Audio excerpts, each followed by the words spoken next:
Hello বন্ধু, আজকে বলছি আন্দামানের একটা ছোট্ট গল্প, যেটা হয়তো অনেক ভয়ঙ্কর এবং খতরনাক।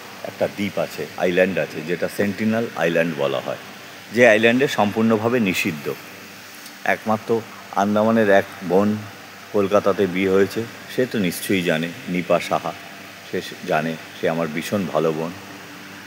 এবং বহু মানুষ, ট্যুরিস্ট যারা ঘুরতে এসেছেন তারাও জানেন, কিন্তু সবাই জানেন না ওই দ্বীপটা এতটাই খতরনাক, যেখানে মানুষ প্রবেশ নিষিদ্ধ এবং মানুষ গেলে আজ পর্যন্ত জীবিত হয়ে ফিরে আসেনি।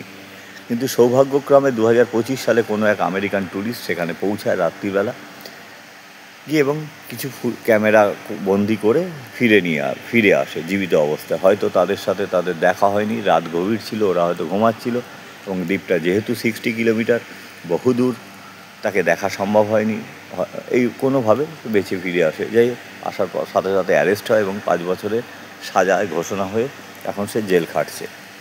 কারণ এটা আন্দামান, সঙ্গে সঙ্গে বিচার হয় 15 দিন 20 দিনের মধ্যে। এটা পশ্চিমবঙ্গ নয় যে একটা অন্যায় করলেও 2 বছর কেস চলতে থাকবে। এখানে ওসব কোনো সুযোগই নেই। অপরাধ করেছো, প্রমাণ হবে, সাজা হবে।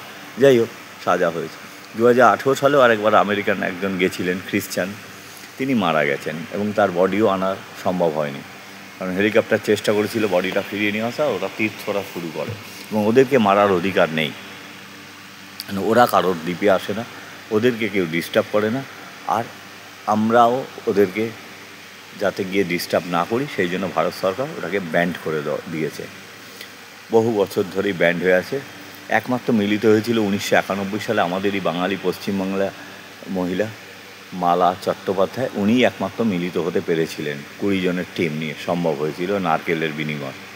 সেই একবারই দুবার উনি মিলিত হয়েছিলেন, এবং সেইখানে ওনাদের বাচ্চাকেও কোলে নিয়েছিলেন। এরকম ফটো গুগলে সার্চ করলে পেয়ে যাবেন।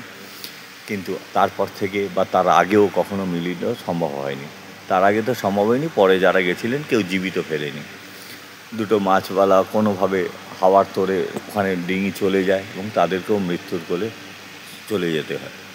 এই সেন্টিনাল দ্বীপটা খুব খতরনাক, ভয়ঙ্কর।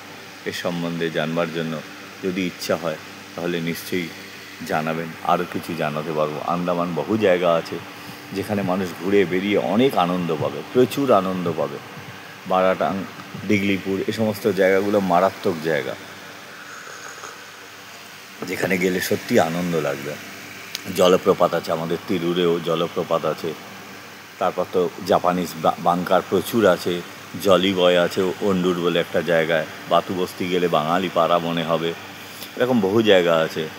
রাঁচি বস্তি আছে, বেঙ্গলি বস্তি আছে, middle point Bangla Bengali club বলে একটা জায়গা আছে, যেখানে প্রচুর বড় করে দুর্গাপুজো হয়।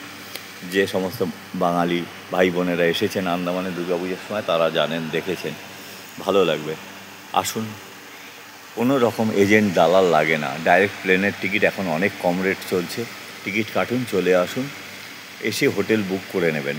কোনো অটো ড্রাইভারকেও ধরতে হবে না। অটো ড্রাইভারকে ধরলেও হয়তো কিছু কমিশন লাগতে পারে, কিন্তু আপনাকে ভালো হোটেলে পৌঁছে দেবে। আপনি যে ক্যাটাগরির হোটেল চাইবেন পৌঁছে দেবে। এয়ারপোর্ট থেকে বেরিয়ে প্রচুর অটো ড্রাইভার ভাইদের পেয়ে যাবেন, বাঙালি ড্রাইভার, তাদেরকে বললে পেয়ে যাবেন। কোনো এজেন্ট ধরার দরকার নেই। কীভাবে হ্যাভলক যাবেন না যাবেন সমস্ত কিছু গুগলে পেয়ে যাবেন।